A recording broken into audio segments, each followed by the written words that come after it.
వాస్తవంగా నిజంగా అంటే నాకు కూడా ఇప్పటికి కూడా ఒక క్లారిటీ అనే అంశం ఏంటంటే అమావాస్య రోజు బయటికి వెళ్ళకూడదు, ఏం పనులు చేసినా కూడా అవి సెట్ కావలసిన పనులు కూడా అవుతాయి అంటూ కూడా ఒక ఉంది. ఇప్పటికి కూడా దాన్ని పాటిస్తూ వస్తున్నారు. వాస్తవంగా అమావాస్య రోజుల్లో చేయాల్సిన పనులేంటివి, చేయకూడని పనులేంటివి, దీని మీద మీరు ఇచ్చే ఒక స్పష్టమైనటువంటి క్లారిటీ అవసరం ఉంది. శాస్త్రీయంగా పర్యావరణ సిద్ధాంతం ప్రకారంగా మనకు జ్యోతిషం ప్రకారంగా వాస్తవంగా అమావాస్య కీడు.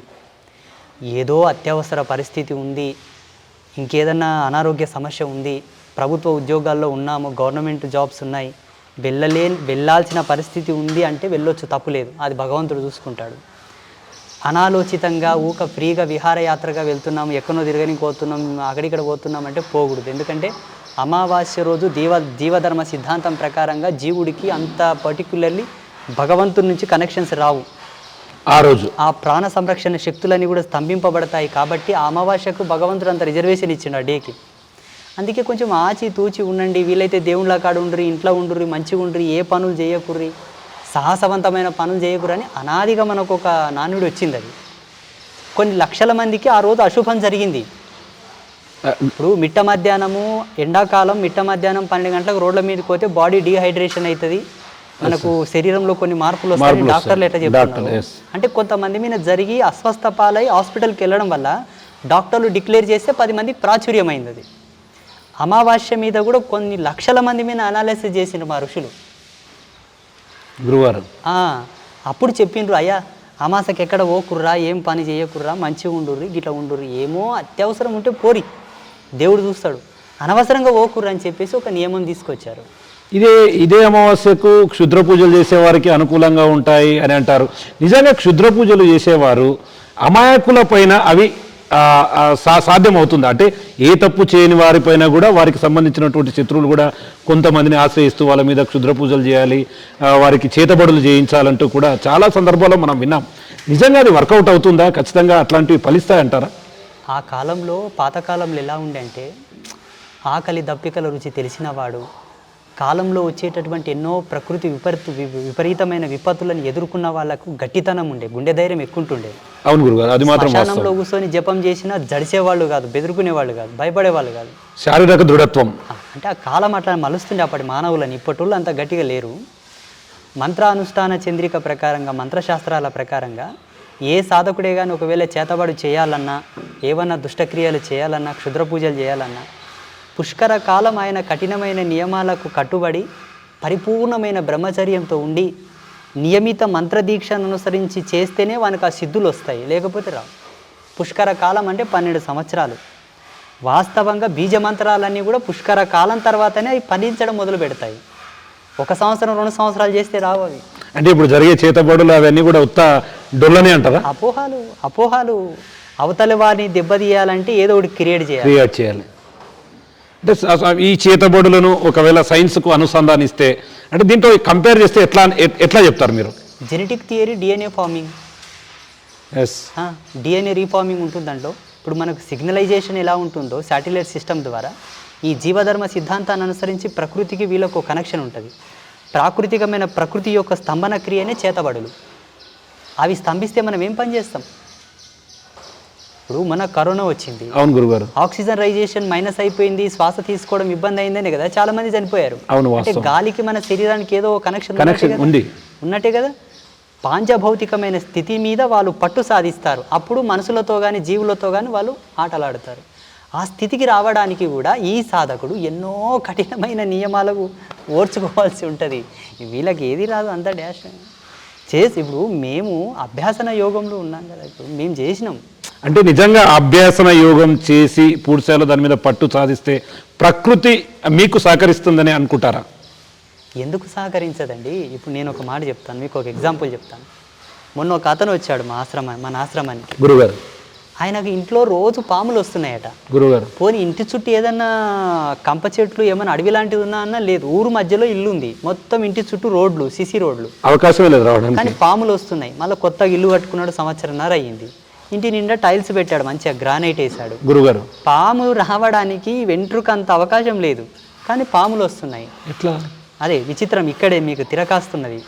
నేను వచ్చాడు ఆయన గురూజీ ఇట్లా వస్తుందని ఇంత అమ్మవారు కుంకుమ ఇచ్చాను, నీళ్ళలో కలిపి సంప్రోక్షణ చేయి, ఏమైనా దుష్టశక్తుల ప్రభావం ఉంటే పోతుందన్న. చల్లిండు పోలా. ఒక పచ్చి టెంకాయను అభిమంత్రించి ఇచ్చాను, వెళ్ళి కట్టునాయనన్న గరుడ మంత్రాలతో పోలా. అలాగే వస్తున్నాయి. ఏంటయ్యా అని కొంచెం డెప్త్గా సెర్చ్ చేశాను నేను మాకున్న యోగ బలంతో. ఒక పెద్ద రీజన్ కనిపించింది గురుగారు. ఆ రీజన్కి నేను చేయవలసింది ఏమొచ్చింది తెలుసా? అబ్బా ఇప్పుడు ఆయనను మంచి చేయలే కదా నేను, ఖచ్చితంగా మిమ్మల్ని నమ్ముకొని వచ్చాడు కాబట్టి అది ఏం చేయాల్సి వచ్చింది అప్పుడు నాకంటే భూత ప్రాయోపవేశం చేయాలా. భూత ప్రాయోపవేశం అంటే పంచభూతాలలో జనించినటువంటి 84 లక్షల జీవరాశుల యొక్క నాడి మీద మంత్ర ప్రయోగం చేస్తే వెనక్కి అయిపోతాయి. అదొక పెద్ద విద్య. దాని మీద సంవత్సరంన్నర మనం రీసెర్చ్ చేస్తే తప్ప అది వశం కాదు, తపస్సు చేస్తే. మరేమంటావు? ఇప్పుడు ఆ సమస్య క్లియర్ అయిందా? అయ్యింది. నంబర్ కూడా ఇస్తా, మాట్లాడతావా?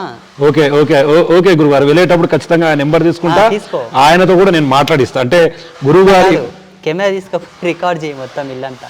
ఓకే, ఇప్పుడు ఆ సమస్య క్లియర్ అయింది. అయిపోయింది మంచిగా. అంటే చాలా మంది అంటే మన దాంట్లోనే దేవతామూర్తులను ప్రతిష్ఠిస్తూ ఇటువంటివి కొన్ని లీలలు, కొన్ని అద్భుతాలు కెమెరాల ముందు చెప్పనీకే మనసు ఒప్పదు. మనిషి ఆశావాది. ఇప్పుడు ఈ వీడియో చూసేటోళ్ళంతా ఏం చేస్తారు, ఇంకా ఎంతమంది అంతమందికి ఏదో సమస్య ఉంటుంది. అబ్బా స్వామీజీ పని చేశాడా, అయితే మాకుంది పోదాం పదా అంటారు. నా బుర్ర తింటారు వచ్చి, నా బుర్ర తింటారు. నన్ను పండుకొని ఇస్తలేరు, నన్ను ఏం పని చేసుకుని ఇస్తలేరు, పూజలు చేసుకుని ఇస్తలేరు. మాణికేశ్వర్ మాతో ఒక మాట అంటుండే ఇక్కడ అమ్మవారు మహాయోగిని, మనసుల నమ్మక కొడక, మనసుల మాయల వడకు, నిన్ను భగవంతునికి దూరం చేస్తారు చూడ అంటుండే. ఇప్పుడు అదే అయింది నా పరిస్థితి. ఎప్పుడైతే మీరు బాహ్య ప్రపంచంలోకి జన ప్రపంచంలోకి వస్తారో మీరు దేవునికి దూరం అవుతారా అంట. కాకపోతే ఇంకా ఈ సమయపాలన తెలియకుండా అయిపోతుంది. ఇప్పుడు చూడండి, నిన్న ఆదివారం అమావాస్య కదా, పొద్దున్న 6 గంటలకు కూర్చుంటే రాత్రి 8:30 అయింది, ఇంకా తగ్గట్లా. నాకేమో సంధ్యా సమయ అనుష్ఠానం మాకు ఉంటుంది. స్నానం చేసుకొని అన్ని అంగన్యాస కరన్యాసాలు చేసుకొని జపం తపం చేసుకునేది ఉంటుంది. ఎక్కడ జపము ఎక్కడ తపము, అదేమో బిజినెస్ కాదు వ్యాపారం కాదు, వాళ్ళతోనే గుసినింక్ అయింది. పోనీ వాళ్ళతో వచ్చి స్వాములతో వచ్చి ఇంత ఆశీర్వాదం తీసుకొని పోతారంటావా? వాళ్ళ సంసారం అంతా చెప్పుకుంటూ కూర్చుంటారు. అంటే వాళ్ళ సమస్యలు అలాంటి మధ్యతరగతి కుటుంబాలు మొత్తం కూడా. అది సమస్య కాదండి, వెటకారం. సమస్యకు ఒక లెక్కు ఉంది, ఒక తిక్కు ఉంది. వెటకారం అది ఏంది సోది? గంట సేపు కూసుంటే నీ సమస్యలు పోతాయా? అగ్నితో పోయి కౌగిలించుకుంటేనే నువ్వు కాలిపోతావు, దాని మీద కూసుంటే కాలిపోవాల్సిన అవసరం లేదు. సత్యమైన యోగిని దర్శించుకుంటేనే నీ పాపాలు పోతాయి. ఇంకొక విషయం చెప్తా, సమస్య వచ్చింది ఎలాగో తీరడం అలాగే. గురుగారు, నీకు ఆ సమస్య ఎలా వచ్చింది? స్వయంకృత అపరాధమా, పెద్దలు చేసిన పాపమా, నీవు చేసుకున్న పాపమా ఏంటి? దాని ధర్మాన్ని బట్టి అది నివారించబడతా తప్పిస్తే ఏదో స్వామీజీల దగ్గరకు పోతే, తిరుపతికి పోతే, శ్రీశైలం పోతుంది అనుకోవడం కల్లా. మహాత్ములను, మహితాత్ములను, యోగులను, ఋషులను దర్శించుకుంటే, పుణ్యక్షేత్రాలకు పుణ్యతీర్థాలకు పోతే వచ్చేది పుణ్యం, సుకృతం, ఆశీర్వాదం వస్తుంది. దీనివల్ల జరిగే అద్భుతాలు జరుగుతాయి, మీ పిచ్చి పిచ్చి కోరికలు తీరవు.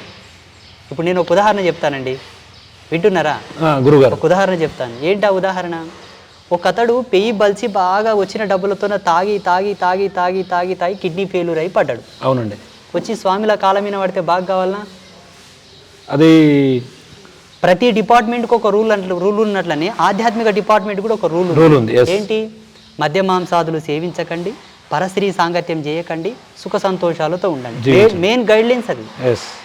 మా రూల్స్కు ఎదురుగా నువ్వు జీవించావు, తాగావు, చెడిపోయావు. ఇప్పుడు మా రూల్స్లో నువ్వు లేవు, మేము ఎట్లా అనుగ్రహించాలి? అది పాసిబుల్ కాదు. అది ఇప్పుడు ప్రపంచమంతా అలాగే ఉంది. వాళ్ళకు వ్యాపారం చేసే అవగాహన ఉండదండి. ఆశకు డబ్బులు పెడతారు, మోసపోతారు, వచ్చి కాళ్ళ మీద పడతారు. వినండి, వాళ్ళకు సమగ్రమైనటువంటి విషయ సూచక విషయ పరిజ్ఞానమే ఉండదు. సాహసానికి మించిన పనులు చేస్తారు, విచ్చలవిడిగా డబ్బును వాడతారు, వచ్చి కాళ్ళ మీద పడతారు. ఎలా బాగా చేయాలండి? పోనీ మా ఆశీర్వాదం, మా తపోమహిమ, మా మంత్రబలమే సత్యమైతే కాళ్ళు చేతులు గట్టిగా ఉన్న నిన్ను బాగు చేసే బదులు ఎంతో మంది మెంటల్ డిజార్డర్తో బాధపడుతున్న వాళ్ళు క్యాన్సర్ హాస్పిటల్లో, గాంధీ హాస్పిటల్లో, ఉస్మానియా హాస్పిటల్లో, ప్రపంచంలో ఉన్న ఎంతో మంది అనాథులు, అంధులు, వికలాంగులు, మానసిక దౌర్బల్యం కోల్పోయిన వాళ్ళు బస్టాండ్లో, రోడ్ల మీద చాలామంది ఉన్నారు. మా తపస్సు సత్యమైతే ఓలను బాగా చేయలే కదా? అవునండి. అయ్యో నువ్వు కనీసం విసర్జించన కడుక్కోగలుగుతున్నావు, వాళ్ళు అది కూడా చేతగానోళ్ళు ఉన్నారు. అవును గురుగారు. దేనికి ఏం పని చేయాలి అవే పని చేస్తాయండి. అంటే ఒకవేళ అట్లా వస్తున్న వాళ్ళకి మీరు ఏం చెప్తున్నారు? ఇట్లా అంటే ఎవరైతే ప్రకృతిని ధిక్కరించి ఏం చెప్తాము? ఆశీర్వాదం ఇస్తాము, నెత్తి మీద చేతులు పెడతాం, బాగా అవుతుంది, బాగా అవుతుంది, బాగా అవుతుంది. ఇంకో వారం 10 రోజులు తిరుగుతాడు, వస్తాడు, 5 ఓరలు అవి తిరిగి నాకు బాగా కాలేదంటాడు, ఇంకేం చెప్తావు, అవుతుంది పో అంటాం, ఏమనలేదు. For more videos like this, subscribe Big TV channel.